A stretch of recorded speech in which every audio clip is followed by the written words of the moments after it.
Persamaannya sama-sama menyebut tentang sahabat, tabi'in, tabi'ut tabi'in, dan seterusnya. Perbedaannya terletak pada fokus pembahasannya. Pada tema Marokhilut Tafsir, fokus pembahasannya fokus pada step by step perkembangan tafsir itu sendiri. Tafsir di masa Nabi dan sahabat. Oh, karakteristiknya diantaranya masih ijmali. Masih tafsir bilisan. Riwayatan, talaki, belum ditulis. Masih qala wakila, riwayat haddatsana gitu ya. Masih pakai lisan, belum ada tulisan tafsirnya. Masih ijmali. Oh, karakter di masa tabi'in. Sudah mulai ada Israiliyat. Tabi'ut tabi'in. Oh, sudah mulai ada perbedaan mazhab. Oh, seterusnya ada hermeneutika dan lain-lain. Jadi karakteristik per era, per tahapan itu yang paling penting di dalam pembahasan Marokhilut Tafsir. Tahapan-tahapan perkembangannya yang paling penting. Sementara di dalam pembahasan Tabaqatul Mufassirin, yang paling penting apa? Yang paling penting adalah pembahasan mengenai tokoh-tokoh mufassirnya. Di kalangan sahabat, tokoh mufassirnya siapa saja? Siapa yang paling banyak menafsirkan? Yang pertama, yang riwayatnya diakui, yang sebagai bapak mufassir dari kalangan sahabat, yang didoakan Nabi, Ibnu Abbas namanya. Baru yang kedua siapa? Ibnu Mas'ud. Baru yang ketiga siapa? Ubay bin Ka'ab. Nah kalau Ali bin Abi Thalib dari kalangan Khulafaur Rasyidin. Jadi Khulafaur Rasyidin tersendiri yang paling banyak menafsirkan Ali bin Abi Thalib, yang lain-lain Ali bin Abi Thalib. Baru di luar Khulafaur Rasyidin ada Ibnu Abbas, Ibnu Mas'ud. Ibnu Abbas itu Abdullah bin Abbas gitu ya. Ibnu Mas'ud itu Abdullah Ibnu Mas'ud, itu maksudnya. Ubay bin Ka'ab, Abu Munzir, Ubay bin Ka'ab itu nama singkat-singkatnya saja. Terus di kalangan tabi'in, di kalangan murid-muridnya sahabat, siapa saja yang banyak menafsirkan? Oh, Mujahid bin Jabir. Oh, Ikrimah. Oh, Qatadah. Di kalangan tabi'ut tabi'in siapa? Nah, itu ya. Itu yang paling penting dibahas. Tokoh-tokohnya. Kenapa penting itu? Kenapa itu penting? Nanti kita bahas di diskusi juga ya. Itu karena kemarin kan kita belajar tuh. Setelah perkembangan penafsiran, kita tahu ternyata Qur'annya satu, nabinya satu, Allahnya satu. Tapi ketika ulama menafsirkan, berbeda-beda penafsirannya. Akhirnya kita belajar tema sebab-sebab perbedaan penafsiran. Nah, ya.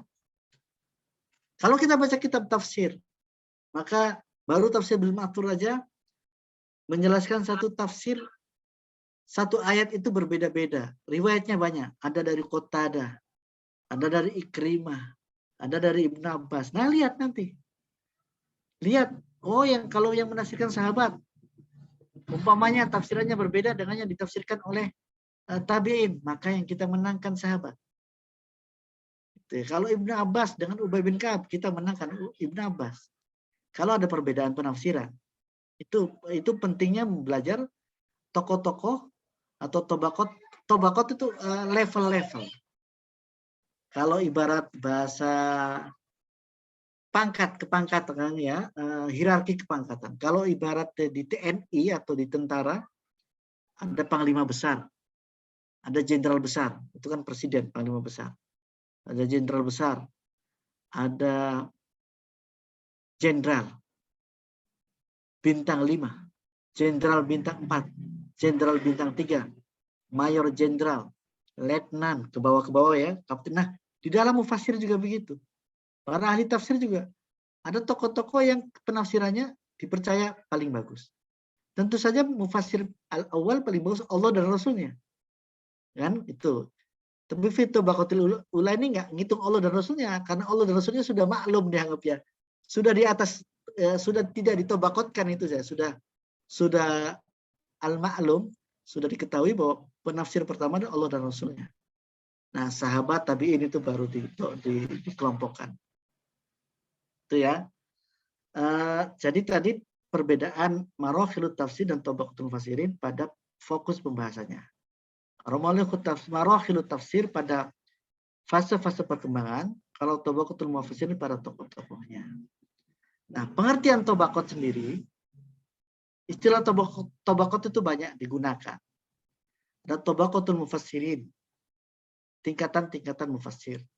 Ada tabaqatul qurra wal mufassirin, nama kitab ini ya. Tingkatan-tingkatan para ahli qiraat dan ahli tafsir. Ada tabaqatul muhadditsin. Ada tabaqatul fuqaha. Ada tabaqatul syafi'iyah. Nah, itu macam-macam ya. Tabaqatul hanabilah. Ulama-ulama imam mazhab Hambali. Tabaqatul syafi'iyah. Tokoh-tokoh ulama mazhab Syafi'i.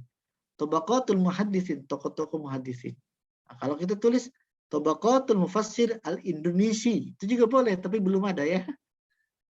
Ada bahasa Indonesia ya, mufassir tafsir Indonesia. Jadi tabaqat itu tingkatan-tingkatan, itu paling mudah dicerna ya, dan itu ada di tiap bidang keilmuan. Tabaqatul fuqaha berarti tokoh-tokoh tingkatan-tingkatan tokoh-tokoh para ahli fikih. Tabaqatul muhaditsin tingkatan-tingkatan para ahli hadis gitu ya. Karena kita sedang belajar tafsir, maka belajar tabaqatul mufassirin.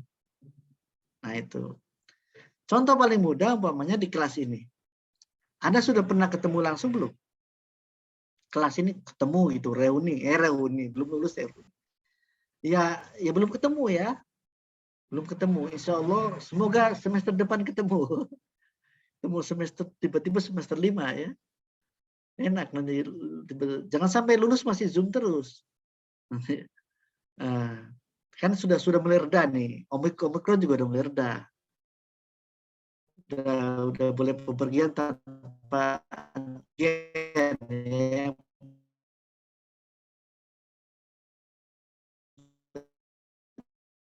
Ini sudah vaksin, itu udah moga ke depan namanya udah ketemu kalian akan tahu kalian yang paling takfidnya paling bagus, paling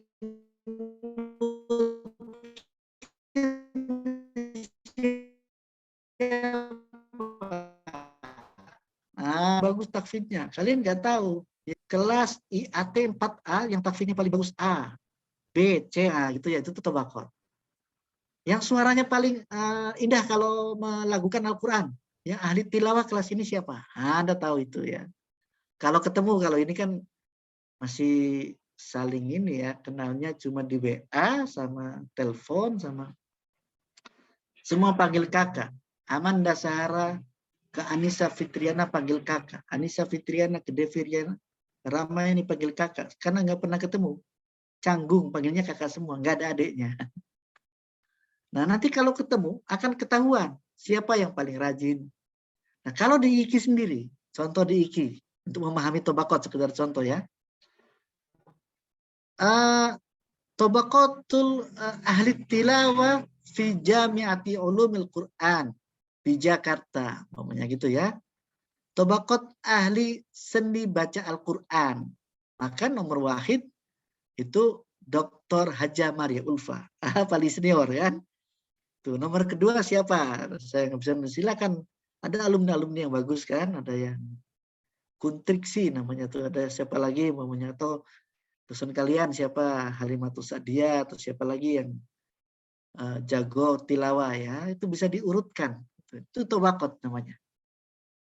Nah, di dalam menulis tabaqat ini sebetulnya kerjaan ahli sejarah.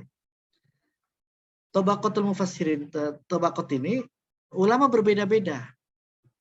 Sekarang dalam tabaqat mufassirin, kita ke tabaqatul mufassirin. Ulama berbeda-beda. Lah yang tadi sudah dipaparkan oleh kelompok 7 melalui PPT dan ada di makalah kakak kelas kalian yang saya share.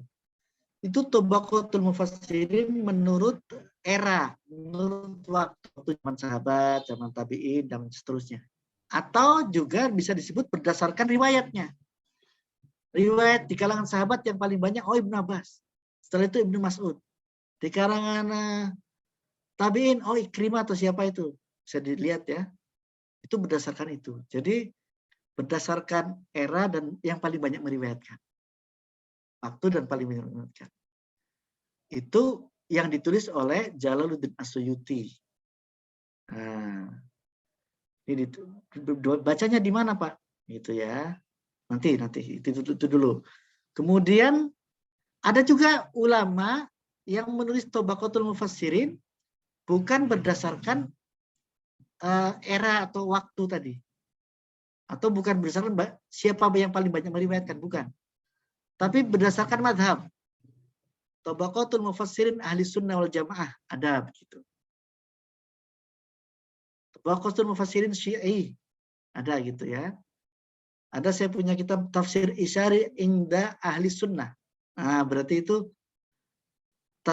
tafsir Sufi menurut madhab Ahli Sunnah. Berarti berdasarkan madhab. Ada juga kitab namanya At-Tafsir wal Mufassirun fil Madinah. Nah, itu berarti Tabaqatul Mufassirin di Madinah. At-Tafsir wal Mufassirun fil Maghrib, saya punya kitabnya itu. Itu tafsir dan para mufassir, tokoh mufassir di Maroko. Madinah ada di Tabaqatul Mufassirin Misr. Nah, kalau Indonesia ada Pak? Ada sebetulnya. Tapi baru ditulis bahasa Indonesia. Tafsir bahasa Indonesia. Tafsir Nusantara ada ya. Ada yang era masa lalu sebelum kemerdekaan. Ada yang era Orde Lama, ada yang era Orde Baru. Itu juga yang era sekarang, maka Tabaqat Mufassir era sekarang di Indonesia itu paling pertama adalah Quraish Shihab. Paling banyak dibaca. Yang sekarang. Yang Orde Lama adalah tafsir Al-Azharnya Buya Hamka.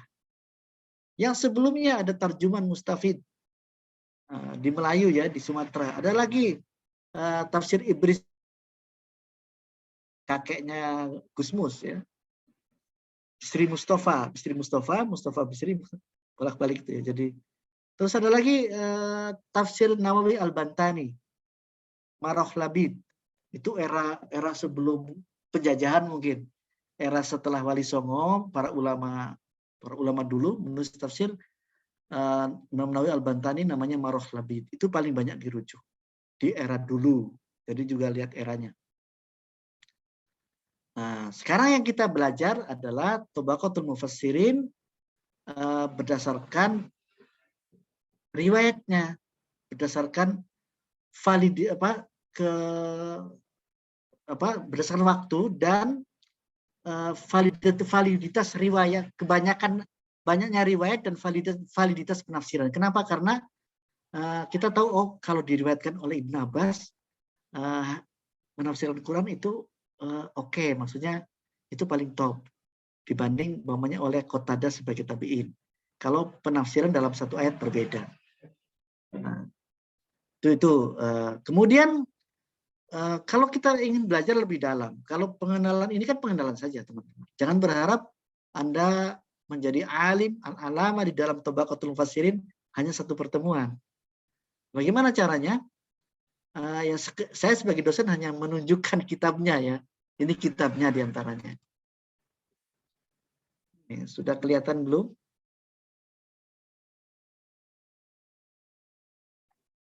Sudah, Pak. Nah, ini Tabaqatul Mufassirin karya Al-Hafidh Jalaluddin As-Suyuti. Beliau penulis tafsir Al-Itqan, menulis ini juga. Silakan, sudah saya share di grup. Itu tokoh mufassir dari zaman dulu sampai sekarang siapa saja gitu ya. Karena ditulis oleh ulama abad 8 Hijriah, maka ya nggak sampai sekarang. Nggak sampai sekarang. Fi hadzal yaum, nggak. Tadi sampai 8 Hijriah ini tuh. Ini ya, tapi sudah banyak. Ini tokoh-tokohnya siapa saja. Kemudian kitab lain juga yang saya sudah share di grup ya, adalah ini. Ada 2 jilid. Silakan kalian ambil. Kalau saya belum bisa Pak sekarang Pak bacanya Pak. Ya nggak apa-apa, nggak harus bisa sekarang. Tapi 5 tahun lagi, 2 tahun lagi, Anda bukan berarti mahasiswi yang sama kan. Bisa Anda belajar tiba-tiba Anda pengen belajar baca kitab yang baik, kursus atau mengundang ustadz atau pesantren atau belajar sekarang ada yang belajar online kan, belajar baca kitab dan Anda bisa kemudian pengen mengkaji membaca ini di pesantren Anda, di lembaga majelis taklim Anda, silakan. Ada kitabnya Tabaqatul Mufassirin. Jadi bukan ilmu ngarang-ngarang ya. Kalau ini karya, ini sudah kelihatan belum yang ini teman-teman? Covernya nggak ada warnanya ini karena PDF ya. Sudah kelihatan? Sudah, Pak. Tabaqatul Mufassirin karya Al-Hafidh Syamsuddin Muhammad bin Ali bin Ahmad Ad-Dawudi. Ad-Dawudi ya, Imam Ad-Dawudi. Ini 2 jilid, saya sudah share di grup. Ada 2 ini ya. Lihat tahun berapa. Beliau wafat Al-Mutawaffa sana 945 Hijriah. Abad 10, 5 abad yang lalu. 500 tahun yang lalu ya. Sudah menulis. Enak kita siapa mufasir kita tinggal baca saja. Kemudian lalu Pak yang di PPT itu dari mana Pak? Saya tidak ambil dari 2 kitab itu terlalu detail kalau kitab itu. Kita ambil dari kitab yang biasa jadi rujukan utama mata kuliah ini ya, yaitu Al-Itqan fi Ulumil Quran. Nah ini sebentar. Ini saya sudah share sebetulnya. Di-share lagi boleh ya. Jadi teman-teman sudah ambil kayaknya. Di UTS kemarin kan saya tanyakan ya. Kitab-kitab utama belajar ulumul Quran apa? Nah, ini Al-Itqan fi Ulumil Quran. Ini sudah diterjemahkan juga, sudah bahasa Indonesianya ada. Jadi samudra. Ini yang nulis Al-Hafidh Abil Fadl Jalaluddin Abdurrahman Ibn Abi Bakar As-Suyuti. Imam sama seperti tadi, Jalaluddin As-Suyuti juga. Ini di halaman, kita lihat halamannya.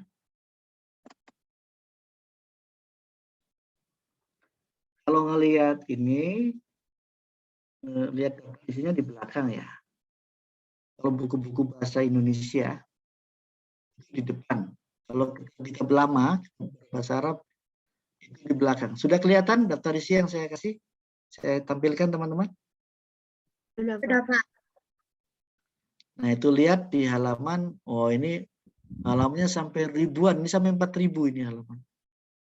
Ini saya kasih gratis, kalian sudah ngambil, kalau sudah belum ambil saya kasih lagi nanti ya, tinggal share aja kok. Dan ini bisa di-download di internet. An-Naw'uts Tsamanun, pembahasan macam ke-80, pembahasan ulumul Quran banyak sekali. Fi Tabaqatil Mufassirin, di dalam membahas tingkatan-tingkatan mufassir. Nah, tema yang pertama al-masyhur bitafsir minas sahabah. Yang terkenal di dalam meriwayatkan tafsir dari kalangan sahabat siapa saja. Nah, itu sama dengan di PPT. Di PPT ngambil dari makalah ngambil dari sini. Terus tabaqatut tabi'in, tingkatan-tingkatan mufassir dari kalangan tabi'in dan seterusnya. Nah, itu ya. Jadi itu. Jadi tadi sudah disebutkan di kalangan sahabat ada Ibnu Abbas.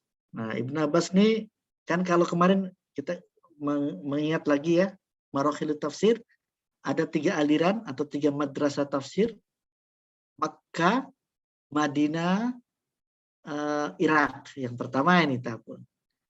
Maka tabaqat, kita bisa katakan tabaqatul mufassir fi Makkah. Itu bisa madrasah tafsir fi Makkah. Tabaqat tafsir fi Makkah pertama adalah gurunya adalah Ibnu Abbas. Lalu murid-muridnya Ibnu Abbas siapa? Nah, itu. Ada di PPT murid-muridnya Ibnu Abbas yang menjadi mufassir siapa? Ada Mujahid bin Jabir, ada Ikrimah, ada siapa? Kemudian yang di Madinah siapa? Ubay bin Ka'ab, Bapak Ibnu Mas'ud.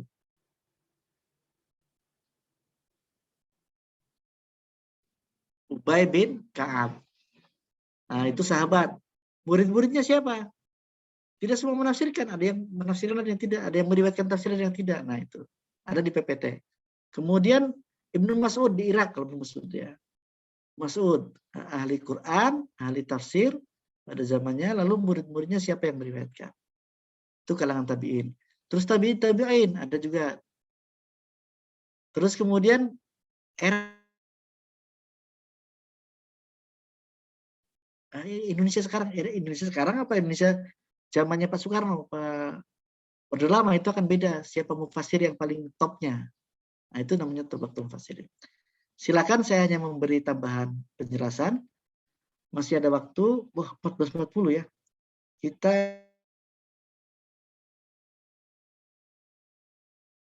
belum masuk, maka 100 menitnya adalah 15.10. Karena kita agak telat, ya nggak apa-apa lah. 15.15 ya. Silakan dimulai saja. Saya cukupkan tambahan penjelasan dari saya demikian. Silakan, saya serahkan kembali waktunya kepada kelompok 7 untuk memulai diskusi. Silakan sampai jam 15.15. Baik, terima kasih Bapak atas pemaparan materinya. Untuk selanjutnya yakni sesi tanya jawab. Bagi yang ingin bertanya boleh mengaktifkan mikrofonnya dengan menyebutkan nama dan kalau ingat kelompoknya boleh disebutkan kelompoknya. Baik, dipersilakan yang ingin bertanya. Saya izin bertanya. Ya, Aulia Rahma. Baik, dipersilakan. Aulia Rahma. Perkenalkan, nama saya Aulia Rahma. Saya izin bertanya, bagaimana pendapat pemateri tentang mufasir yang ada di Indonesia, namun tafsirannya itu dibantah oleh ulama? Mungkin itu saja. Terima kasih. Baik. Iya. Baik, terima kasih Aulia Rahma atas pertanyaannya. Mungkin dilanjut dulu, apakah ada yang ingin bertanya lagi? Saya izin bertanya.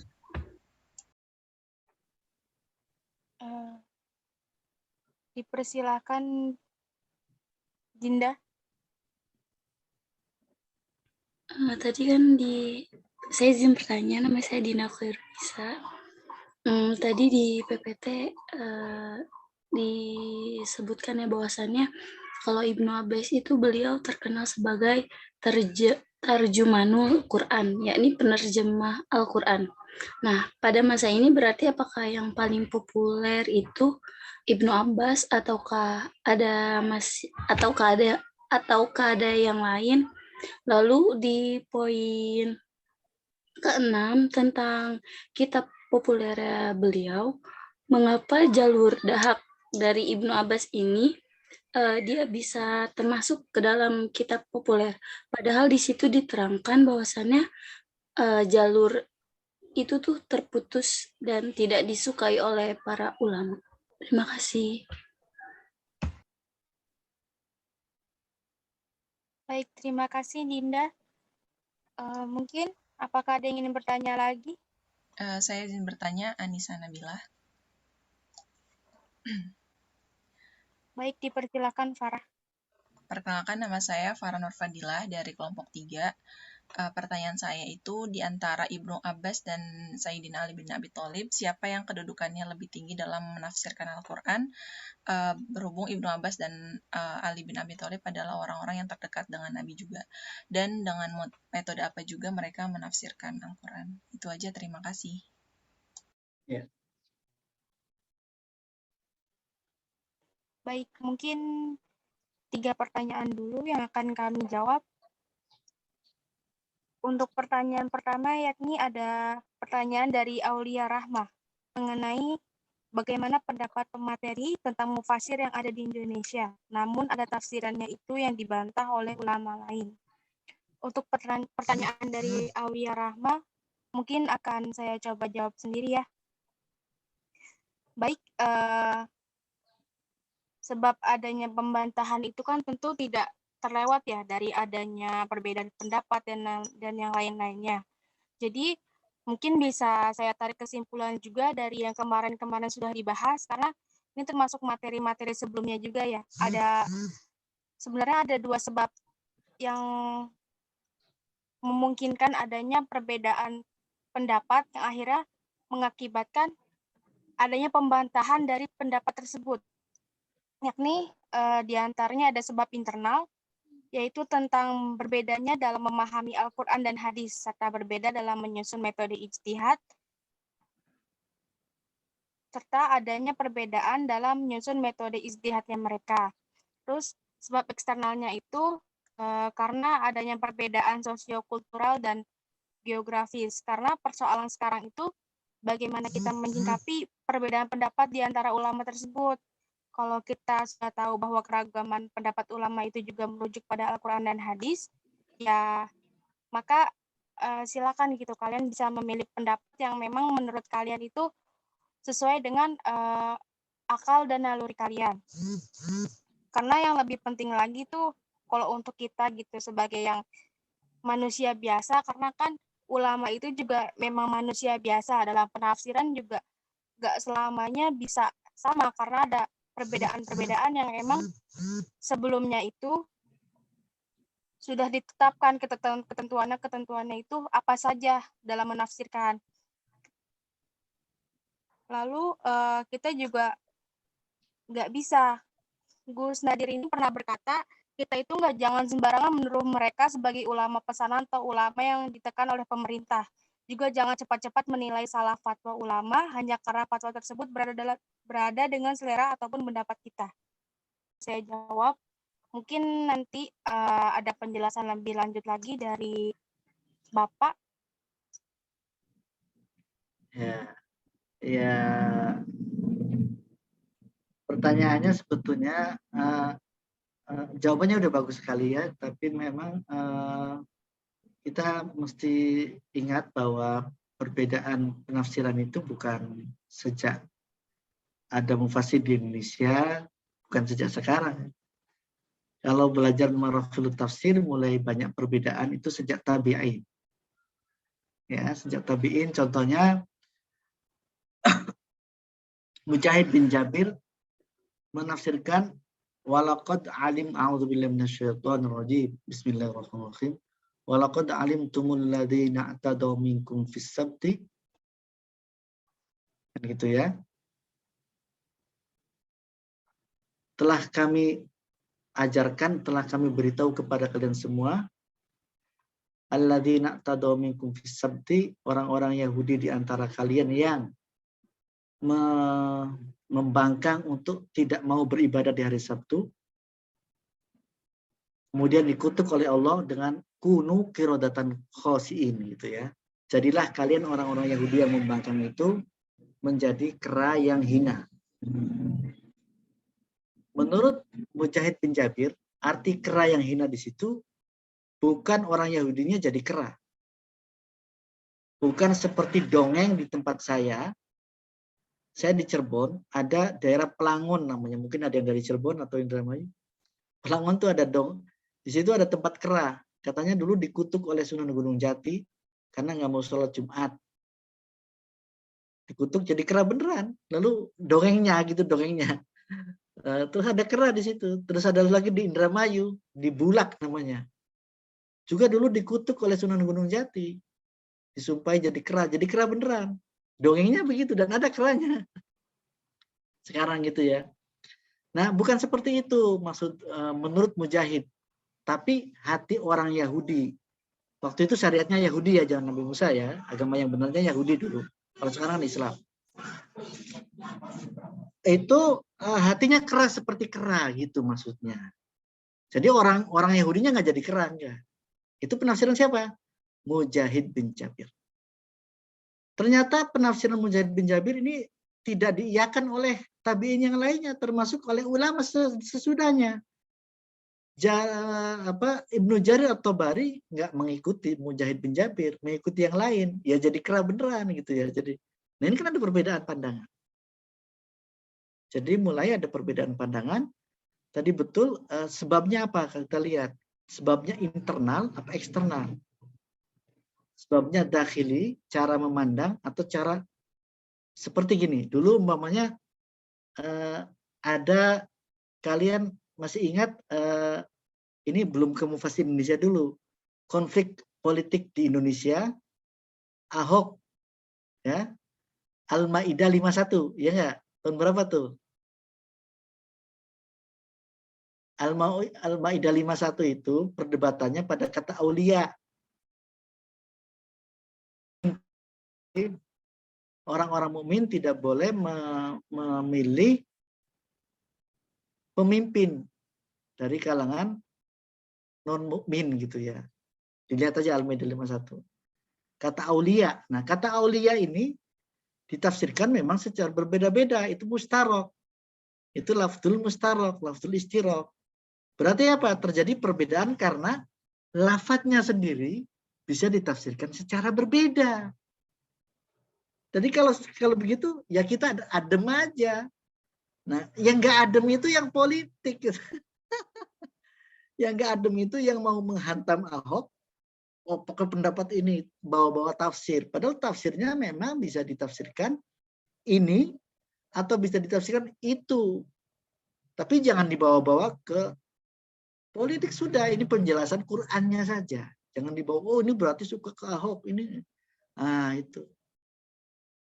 Makanya Pak Quraish Shihab, IKI, PTIKI nggak mau ditarik-tarik waktu itu. Untuk jadi saksi nggak ada yang mau. Karena apa? Karena tahu itu memang ada perbedaan pendapat di kata aulia itu. Jadi lihat kalau ada perbedaan, lihat perbedaannya karena apa? Karena unsur politik kah? Atau karena memang, oh qiraatnya berbeda.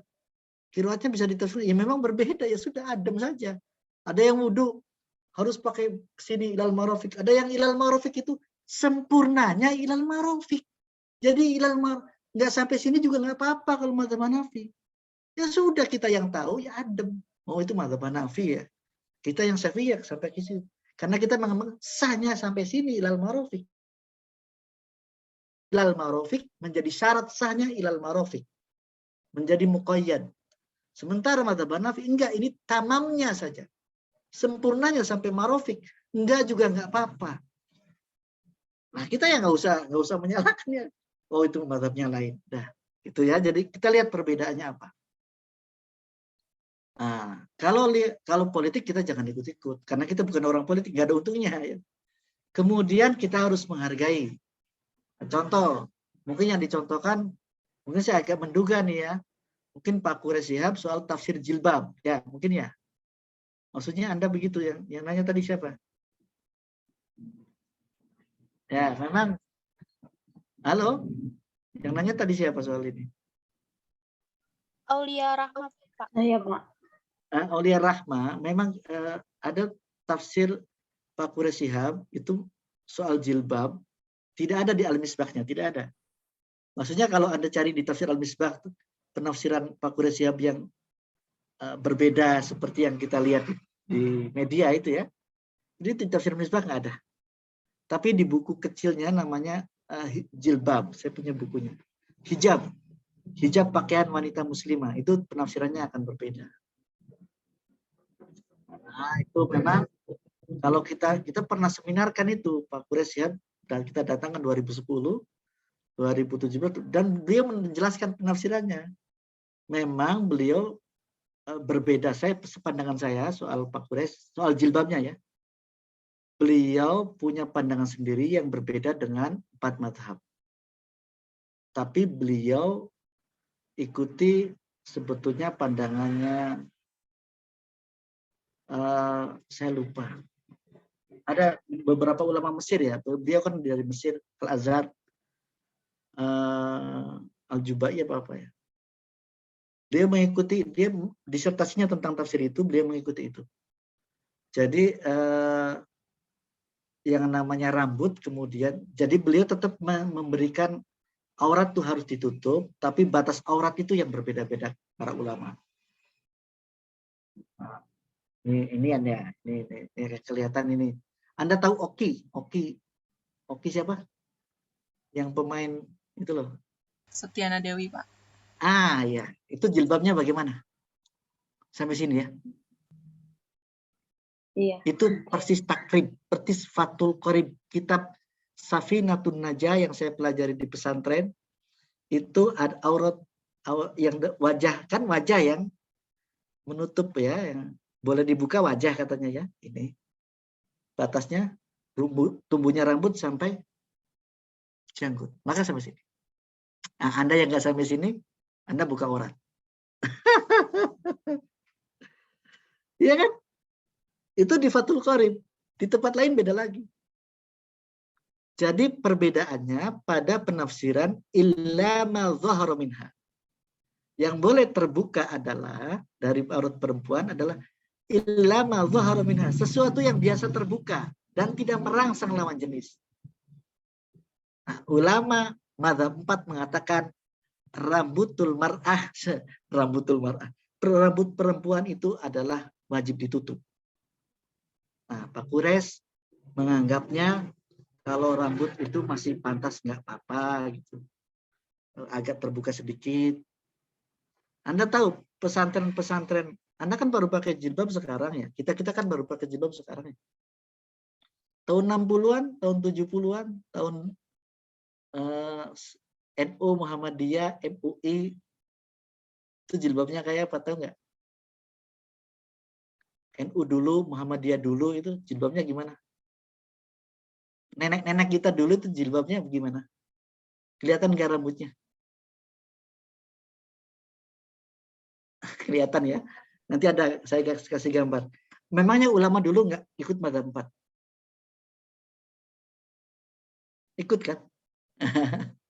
Ulama-ulama dulu Kiai Hasyim Asy'ari itu gimana? Kiai Ahmad Dahlan yang berpegang pada Quran dan hadis. Tidak mau kitab kuning Muhammad. Jilbabnya bagaimana istrinya? Buya Hamka yang mengharamkan selama Natal, lihat jilbabnya bagaimana istrinya. Apakah seperti kalian? Apakah menutup rambut? Nah, ini saya menggambarkan pandangan Pak Kures di kitab itu, di buku itu. Artinya Pak Kures melihat ada pergeseran yang dulu rambut tidak terlalu masalah, sekarang ketat ikut fikih Timur Tengah katanya. Nah, itu jadi memang kita menarik tuh, oh kenapa ya Pak Kures berbeda? Cari kitab bukunya. Ada di online hijab, Anda baca. Lalu Anda baru tahu, oh pandangannya seperti itu. Kalaupun kita nggak mengikuti, kita mengetahui pola berpikirnya. Nanti kita nilai, apakah Pak Kures siap liberal, maksudnya pakai akalnya sendiri, atau dia sebutnya punya ijtihad sendiri. Kalau punya ijtihad sendiri, maka kita wajib menghargai. Walaupun tidak sepandangan dengan kita. Kalau Pak Ali Mursyid, kalau Pak saya ikut pada 4 saja ya, aman ya. Pada 4 rambut adalah aurat. Ya, itu saja. Jadi Pak Kures kita hargai soal itu, perbedaan pendapatnya dari mengartikan illa ma dhahara minha, menggunakan ijtihad yang apa ijtihadnya kita lihat bukunya. Saya nggak bisa jelaskan bagaimana Pak Kures seperti itu. Tapi saya udah baca bukunya dan sudah jadi skripsi mahasiswa, saya yang bimbing, dan saya juga baru tahu setelah saya bimbing mahasiswa membahas jilbab menurut Pak Kures, argumen-argumennya. Memang berbeda dengan apa yang kita tahu selama ini. Tetapi juga bukan asal-asalan. Dia punya argumen-argumen lengkap ya. Quran, hadis, dan lain-lain. Kemudian yang paling penting adalah ada ikhtilaf, ada inhiraf. Nah ini harus beda. Ini kemarin saya lupa menyampaikan. Ada perbedaan, ada penyimpangan. Ini harus dulu. Ya, harus jelas. Kalau mungkin soal jilbab Pak Kures itu masih perbedaan menurut saya. Menurut Ustadz Abdul Somad dan menurut yang lain juga ada perbedaan. Tapi ada inhiraf, penyimpangan. Apa penyimpangan contohnya? Ahmadiyah. Yang dilarang di Indonesia ya. Bukan dilarang, dibekukan. Di Indonesia. Kalau mau dibubarkan soalnya penganutnya ngotot. Ngotot kan masa diusir. Kalau diusir atau dibunuh melanggar HAM, ya udah dibekukan aja. Walaupun menurut saya bubarkan aja. Kenapa HTI bisa dibubarkan kok? Kenapa itu nggak dibubarkan? Ahmadiyah ya. Ahmadiyah ada. Di Cirebon ada. Di Manislor, Kuningan. Satu desa Ahmadiyah semua. Itu meyakini bahwa ada Nabi setelah Nabi Muhammad Sallallahu Alaihi Wasallam. Berangkat dari apa? Dari perbedaan penafsiran. Khotamun Nabiyyin, mengartikan Khotamun Nabiyyin, Nabi Muhammad sebagai nabi terakhir. Kalau kita kan khatamun nabiyyin, pamungkas atau penutup para nabi. Kalau itu khotam, katanya khotam itu artinya macam-macam. Itu kan lafzul mustarok. Khotam artinya penutup, boleh. Khotam artinya cincin. Khotam artinya setempel. Nah, itu pakai lafzul mustarok. Ahmadiyah mengatakan khotamun nabiin itu Nabi Muhammad itu setempel para nabi. Jadi Ahmadiyah itu punya nabi baru namanya Ghulam Ahmad. Dari India, Mirza Ghulam Ahmad. Itu tidak bawa syariat. Syariatnya syariat Nabi Muhammad. Salawatnya Allahumma sholli ala Sayyidina Muhammad ibni Abdillah tetap. Sahadatnya sama. Tetapi nabinya beda. Mirza Ghulam Ahmad. Nabi ini nggak bawa stempel. Stempelnya stempel Nabi Muhammad tetap katanya. Jadi Nabi Adam sampai Nabi Ghulam Ahmad itu stempelnya Nabi Muhammad. Nah, kalau ini batasannya kapan berbeda, kapan menyimpang, apa batasannya? Ada yang bisa jawab? Kalau soal-soal fikih, soal-soal celana cingkrang atau celana nggak cingkrang, soal kunut atau tidak, soal batas jilbab gitu ya, pakai cadar wajib atau sunnah atau jilbab seperti apa, itu masih furu'iyah namanya. Itu masih boleh. Ikhtilaf di hal itu boleh. Fikih. Nah, kalau akidah nggak boleh ikhtilaf. Itu ya. Kalau akidah, ternyata ada nabi selain Nabi Muhammad. Setelah Nabi Muhammad, itu bukan lagi ikhtilaf, tetapi inkhiraf. Inkhiraf itu apa? Menyimpang. Ada kitabnya, Anda bisa cek di internet. Al-Munharifat fit Tafsir. Tafsir-tafsir yang menyimpang. Wah, luar biasa. Tafsir ulama tapi menyimpang, bukan hanya berbeda. Nah, Pak Kures ini saya bukan belain Pak Kures ya, bukan. Tapi ada macam-macam ya. Kemudian datang ke Al-Azhar. Beliau minta disidang 2 kali. Saya ini Syiah atau bukan? Dan hasil sidang Al-Azhar menyatakan Pak Kures masih Ahlus Sunnah wal Jamaah. Itu jadi itu kalau Pak Kures saya lihat masih ikhtilaf. Soal 2 soal saja. Dituduh Syiah dan dituduh liberal dalam soal jilbab. Tapi setelah saya pribadi, setelah baca bukunya, karena membimbing mahasiswa skripsi kan, saya disodorkan, Mas ini Pak bukunya Bapak baca, saya baca. Oh iya, ternyata argumennya lengkap sebenarnya. Sama dengan Wahbah Zuhaili ternyata pandangannya. Sama dengan Yusuf Qaradawi. Sama. Ada kalau baca jilbab, Indah Yusuf Qaradawi, Indah Wahbah Zuhaili hampir sama dengan Pak Kures Shihab. Tapi berbeda dengan mazhab 4. Ya, jadi sementara di Indonesia mazhab 4 yang dipakai ya. NU Muhammadiyah itu masih dalam konteks mazhab 4. Jadi itu ikhtilaf. Kalau inkhiraf kita jangan ikut. Ahmadiyah jangan ikut. Ya. Tapi jangan gebugin. Jangan bunuh, jangan. Itu manusia juga. Tapi ya kita jangan ikut. Pak, kalau Pak Kures, Pak, saya ikut Pak Kures saja, Pak. Jilbabnya kelihatan rambutnya. Janganlah, kalau diiki ikut mazhab 4 saja. Ya ikut mazhab 4 saja ya. Kalau di luar sedang nggak kuliah boleh. Silakan. Itu hak Anda mau pakai cadar, mau pakai apa. Tapi kalau pas kuliah nanti maunya masuk, biasanya iki diharapkan nggak pakai cadar. Karena apa? Karena ada tuduhan teroris. Ya, ada kecurigaan. Ada sebenarnya cadar Islam ya.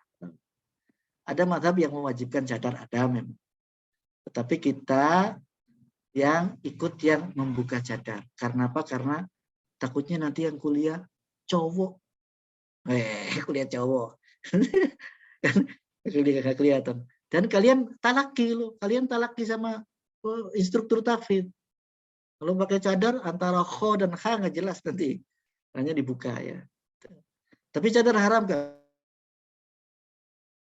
Ada di syariatnya ada, silakan boleh. Tapi ya kalau di IKI ya ikut yang umum di NU dan Muhammadiyah tidak pakai cadar.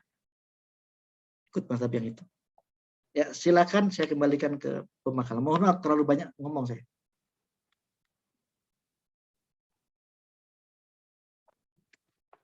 Silakan pertanyaan lainnya dijawab. Baik, untuk pertanyaan kedua yakni dari Dinda akan saya bacakan lagi pertanyaannya tentang Ibnu Abbas. Beliau terkenal sebagai terjemahanul Quran atau penerjemah Al-Quran. Pada masa ini berarti yang paling populer apakah hanya Ibnu Abbas atau adakah yang lainnya?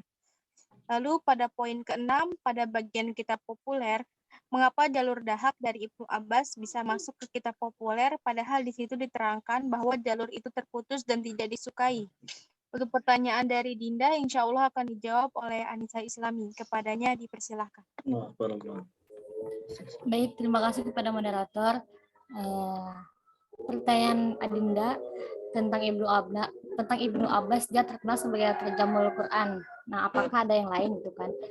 Bacaan Al-Quran para sahabat itu berbeda dengan bacaan Al-Quran kebanyakan orang di zaman sekarang gitu. Jadi mereka tuh memahami Al-Quran yang mereka baca, salah satunya Abdullah bin Abbas radhiyallahu anhu, ia menjadi ulama besar dalam tafsir karena ingatan yang sangat terjaga pada masa kanak-kanak. Nah, kalau dibandingkan dengan para sahabat, hadis-hadis Nabi SAW tentang penafsiran Al-Quran yang diriwayatkan oleh Ibnu Abbas ini kan, yang diriwayatkan olehnya itu kan sangat dulu Al-Hu berkata, ahli tafsir terbaik itu Ibnu Abbas. Jadi yang paling terbaiknya itu ya Ibnu Abbas begitu. Untuk poin kedua, saya juga kurang paham, mungkin nanti di akhir Bapak boleh menjelaskan. Baik, itu saja, saya kembalikan kepada moderator.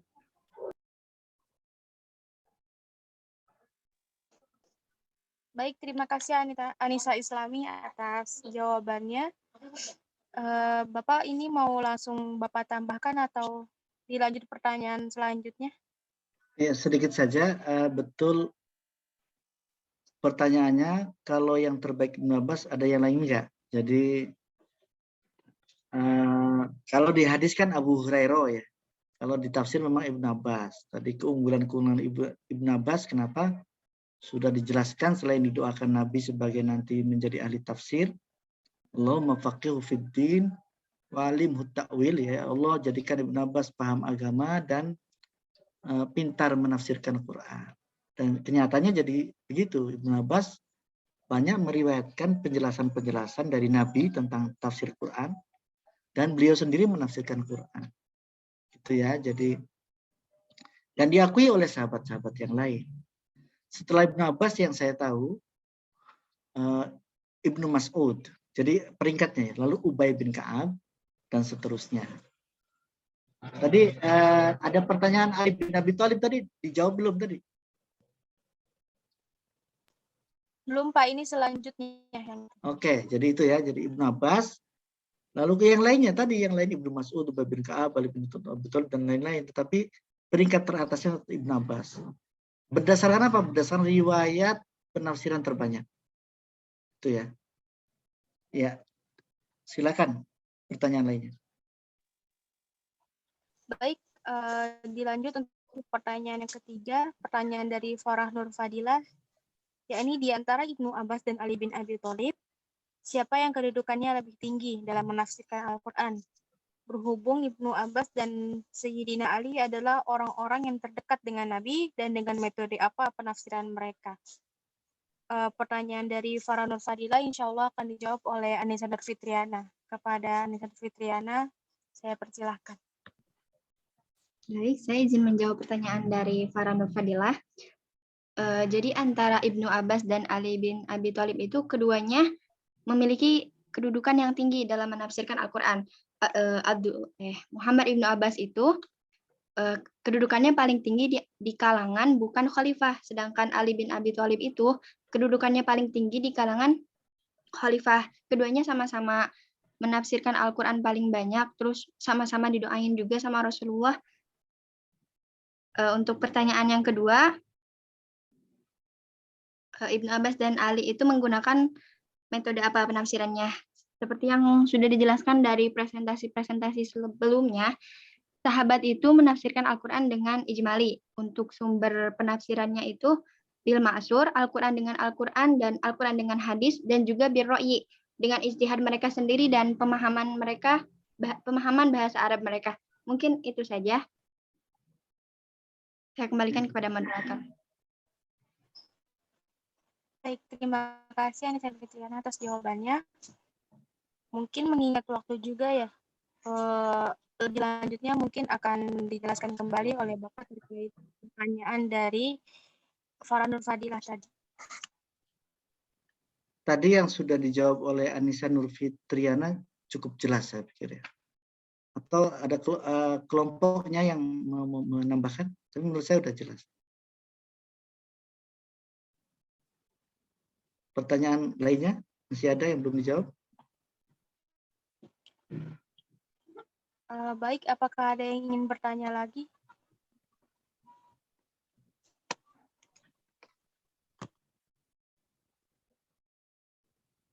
Jadi kalau saya tadi ada jalur-jalur ya. Pertanyaan dari saya nih, silakan dijawab oleh kelompok 7 atau yang lain. Ibnu Abbas jalur ini, itu maksudnya apa? Maksudnya apa? Ibnu Mas'ud dari jalur ini, yang dari jalur dahak tadi gimana? Jalur dahak belum dijawab tadi ya. Jalur dahak kenapa populer walaupun tidak disukai oleh para ulama, itu belum dijawab yang tadi. Iya Pak, belum terjawab. Belum dapat. Mau dijawab dulu? Nah, pertama jelaskan dulu apa itu jalur. Maksudnya apa di situ jalur?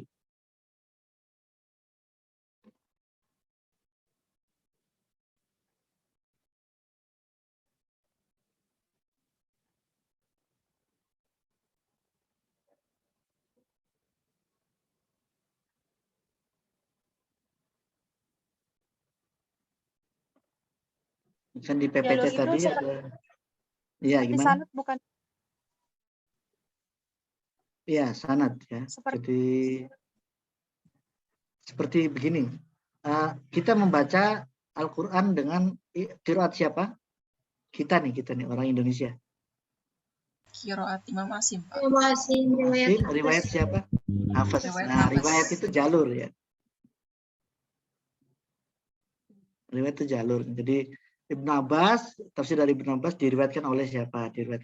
Kan umpamanya qala an Qatada an Ibnu Abbas an Rasulillah qala.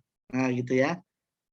Dari Qatada kan tabi'in, dari Ibnu Abbas, berarti Ibnu Abbas jalur Qatada, begitu maksudnya. Nah, tadi oke. Terus pertanyaan tadi yang populer tapi tidak disukai, kenapa itu tadi? Silakan dijawab dulu.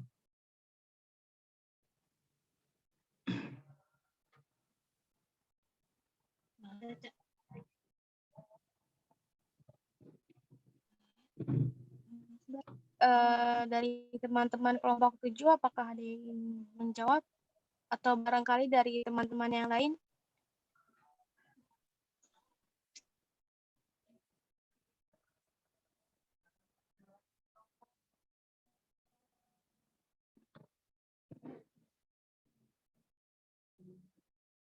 Saya mau tanya dulu ya untuk membantu menjawabnya. Yang dari jalur dahak Ibnu Abbas itu ada kelemahan apa? Menurut PPT yang Anda tulis atau makalah yang dibaca.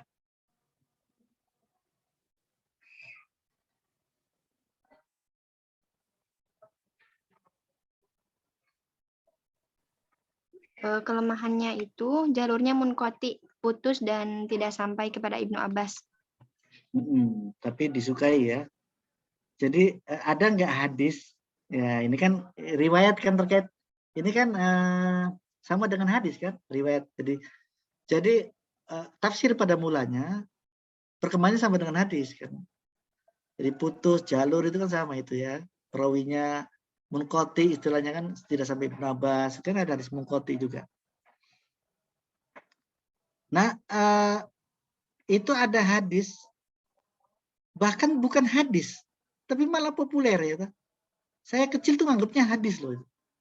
An-nadhafatu minal iman. Hadis bukan itu. Bukan, tapi sangat populer kan? Ditulis di pesantren. Mahfuzat. Tulis di pesantren. Baik di pesantren modern Gontor, di pesantren salaf ada an-nadhafatu minal iman. Katanya dulu hadis, terus setelah kuliah tahu oh bukan hadis. Itu populer kan? An-nadhafatu minal iman. Terus ada lagi hadis mungkar, dhaif. Kita mau Ramadan ini kan, ada penceramah-penceramah itu mengatakan Ramadan dibagi 3 ya kan, 10 hari pertama itu maghfirah, 10 hari kedua rahmah. Apa kebalik ya? Coba dicek aja. Maghfirah, rahmah dulu. Terus yang kedua maghfirah atau kebalik, coba lihat. Kemudian 10 terakhir itqum minan nar.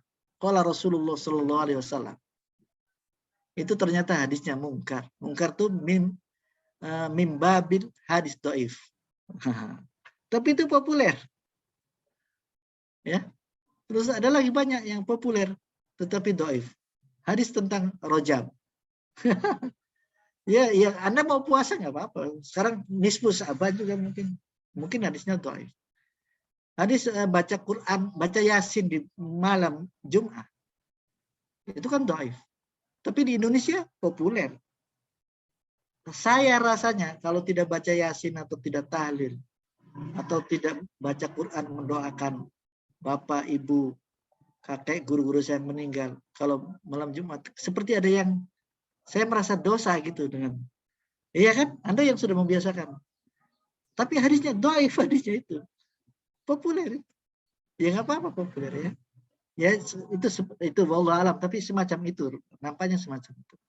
Sesuatu yang mungkin secara sanad tidak bagus-bagus amat, bahkan mungkoti. Tetapi ternyata dalam prakteknya itu banyak diikuti gitu. Nah, bagi yang kencang, bagi mazhab Islam yang harus hadis sahih terus, itu disalahkan. Dianggapnya ikut bid'ah. Baca Yasin malam Jumat, tahlil bid'ah. Ada hadisnya pada hadis dhaif. Kalau ahlu sunnah wal jamaah, kita ahlu sunnah wal jamaah, NU, Muhammadiyah, IKI, PT IKI, UIN lah ya, Departemen Agama. Pokoknya kelompok Islam yang tidak suka dikit-dikit kafir, dikit-dikit bid'ah itu ya. Pokoknya yang tawasud, yang tawazun, yang tidak moderat. Itu kalau hadis dhaif masih bisa diamalkan untuk ibadah, untuk fadhailul a'mal. Anda mau doakan orang tua. Malam Jumat baca apa? Baca apa? Baca Quran, baca Quran. Kan ada hadisnya. Yasin qalbul Quran. Ya nggak apa-apa pakai Yasin. Tapi kan saya hafal Quran. Bagi penghafal Quran jangan Yasin aja. Baca yang lain sekalian murojaah. Tapi orang umum kan baca apa? Yang paling mudah ya Yasin. Al-Ikhlas 3 kali. Terus bacaan tahlil itu paling mudah untuk orang awam ya. Yaitu populer. Jadi sesuatu yang populer belum tentu juga sanadnya bagus. Itu terjadi bukan hanya di riwayat dahak yang mungkoti itu. Jadi yang kita alami sehari-hari sampai detik ini juga ada yang populer puasa Rajab, puasa Sya'ban, puasa itu mungkin hadisnya dhaif. Yang fadhailul amal. Tetapi itu diamalkan oleh umat Islam se-dunia, bukan hanya Indonesia loh. Se-dunia. Itu kan bahkan yang 7 hari yang itu tuh ngaji Yasin, ngaji tahlil 7 hari, 3 hari, 7 hari, 20. Kalau ada orang meninggal ya, itu ada hadisnya enggak? Itu ya.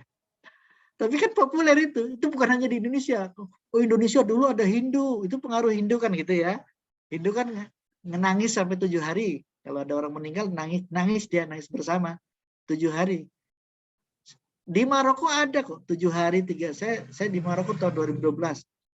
3 hari, 7 hari, 41 hari, 100 hari di Maroko ada. Nggak ada Hindu Buddha di Maroko. Adanya di tarekat. Tarekat Sadiliyah, Tijaniyah. Ternyata tarekat yang bawa itu tuh. Tarekat Sufi itu yang mengamalkan 7 hari. Itu ya anunya apa? Niatnya mendoakan mayit saja. dalilnya dari hadis-hadis umum, yaitu membacakan Quran untuk orang yang meninggal, mendoakan orang yang meninggal, itu baik. Itu pakai dalil-dalil yang berlaku umum. Lalu bagaimana caranya? Ternyata menurut orang-orang di Maroko seperti di kita di Indonesia, ya bagaimana caranya? Terserah menurut adat masing-masing. Yang sukanya 3 hari saja, 3 hari aja. Ada yang 7 hari, ada 41 hari gitu kan ya. Ada yang nggak doain, ya sudah cukup sholat jenazah, habis itu udah kuburannya ditinggal, nggak pernah diziarahi, lalu kuburannya diambil oleh orang lain. Kalau di Jakarta itu, kalau nggak diziarahi kuburannya, diambil orang lain, buat kuburan orang lain. Dulu Muhammadiyah itu membid'ahkan ziarah. Sekarang enggak. Sekarang Muhammadiyah enggak. Kenapa? Karena beberapa makbaro pendirinya di Yogyakarta itu hilang. Makamnya hilang. Diganti oleh makam orang lain. Karena tidak pernah diziarahi. Karena ziarah musyrik gitu ya. Ziarah musyrik. Takut menyembah kuburan gitu. Jadi begitu ya. Jadi memang ada sesuatu yang doif. Sesuatu yang tidak kuat.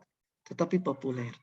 Nah, jadi ya itu biasa saja ya. Mungkin populer karena diterima banyak orang walaupun secara ilmu sanad kurang kuat sebetulnya. Memang sebaiknya sih mengamalkan hal-hal yang sahih saja. Tetapi dhaif itu untuk amal masih boleh ya. Tetapi untuk yang nggak boleh untuk apa? Untuk menetapkan hukum nggak boleh. Seperti gini. Nah ini contohnya ini. Anda mungkin pernah ikut, sekarang sudah dibubarkan kelompoknya, Hizbut Tahrir namanya. Ada liwa Rasulillah, bendera Rasulullah, yang la ilaha illallah Muhammadur Rasulullah, warnanya hitam, warnanya putih. Ada kan? Nah, di demo 212 ada tuh. Namanya Royah, bendera Rasulullah. Itu ada hadisnya, ada. Walakin dhaif. Hadis tentang khilafah, mendirikan khilafah juga ada, tetapi dhaif. Nah, kalau bisa mendirikan khilafah di daerah yang belum ada negara, silahkan, nggak ribut ya.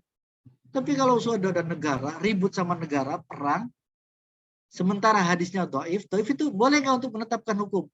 Hukum wajib mendirikan khilafah, pakai hadis dhaif. Itu nggak belajar ilmu hadis. Hadis bisa jadi landasan hukum kalau itu sahih mutawatir. Kalau dhaif hanya untuk fadhailul a'mal. Anda mau ngaji Yasin 3 kali malam nisfu Sa'ban, mungkin hadisnya dhaif. Tapi boleh Pak? Boleh. Daripada nggak baca apa-apa. Ya, nggak Pak, nggak baca Yasin. Saya mau khutbah Al-Quran. Afdol. Ya. Tapi minimalkan Yasin kan paling mudah untuk masyarakat. Nah, jadi itu ya, jadi itu. Mohon maaf ini agak panjang. Waktunya sudah habis, saya pikir sudah 15.22. Pertanyaannya sudah habis semua ya. Jadi mungkin yang diriwayatkan Dhahak itu munqati tetapi populer karena tadi dalam kenyataannya diterima oleh banyak mufassir yang lain. Jangankan mufassir, kita semua juga begitu ya. Ada sesuatu yang bukan hadis kita amalkan seolah-olah hadis. Ada yang hadis dhaif tapi kita amalkan tiap hari gitu ya. Tapi nggak apa-apa itu. Tapi ya hanya jangan mengatakan ini wajib. Baca Yasin malam Jumat wajib. Kalau enggak itu nggak boleh. Itu hanya fadhailul amal. Sebaiknya apa? Hanya untuk pengamalan saja. Untuk menambah-nambah amal. Karena kita mau mendoakan orang tua pakai apa ya? Masa Rabbik fili warhamni Rabbik fili wali walidayya warhamhuma kama rabbayani shaghira 100 kali. Itu juga nggak ada dalilnya juga. Gitu. Ya sudah. Ada hadis dhaif, suruh baca Yasin malam Jumat, baca Yasin malam Jumat. Ada hadisnya Sa'ban, baca itu ya. Jadi ada tuh. Nah, teman-teman, silakan nanti ditutup. Nanti akan saya share 5 soal atau 4 soal. Anda boleh kerjakan sekarang juga, minggu ini juga, pakai tulis tangan. Di email ke saya nggak usah, Anda simpan. Ya. Anda nggak mau Pak, nggak mau kerjakan. Ya nggak apa-apa. Nanti nggak apa-apa. Tapi nanti jangan salahkan. Kalau 5 pertanyaan, 7 kali pertemuan berapa pertanyaan? 35. Anda bilang, banyak. Nah, itu kerjain sekarang. Jadi yang yang mungkin ada teman-teman yang tidak konsen, punya musola, punya majelis taklim, sambil mendengarkan kuliah ini, sambil lihat HP aja, ini paling ngomong apa tadi. Dengan menjawab pertanyaan itu, mungkin Anda dibantu untuk mengingat apa yang harus diingat, apa yang harus kecantol di otak, apa yang harus terserap dari perkuliahan ini. Ya udah Pak, begitu ya.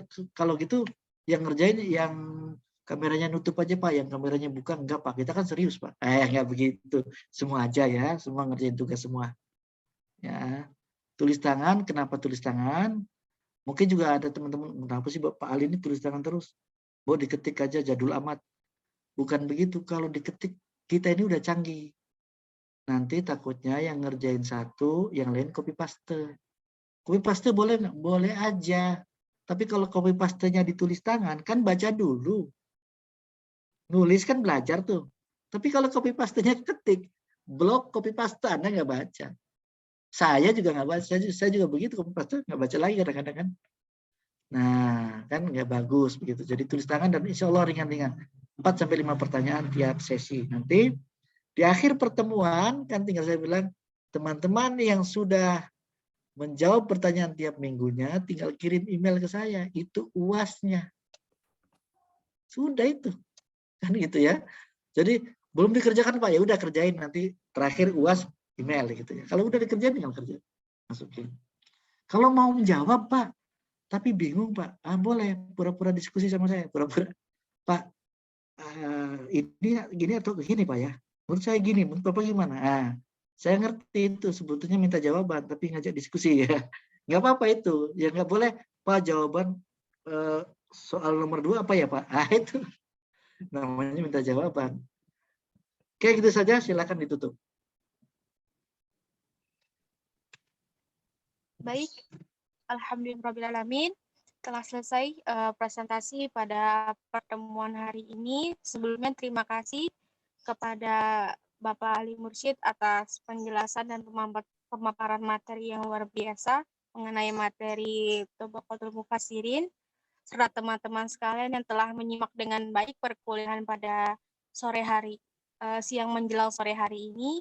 Semoga apa yang telah kita dapatkan pada siang hingga sore hari ini dapat bermanfaat dan bisa diterima dengan baik.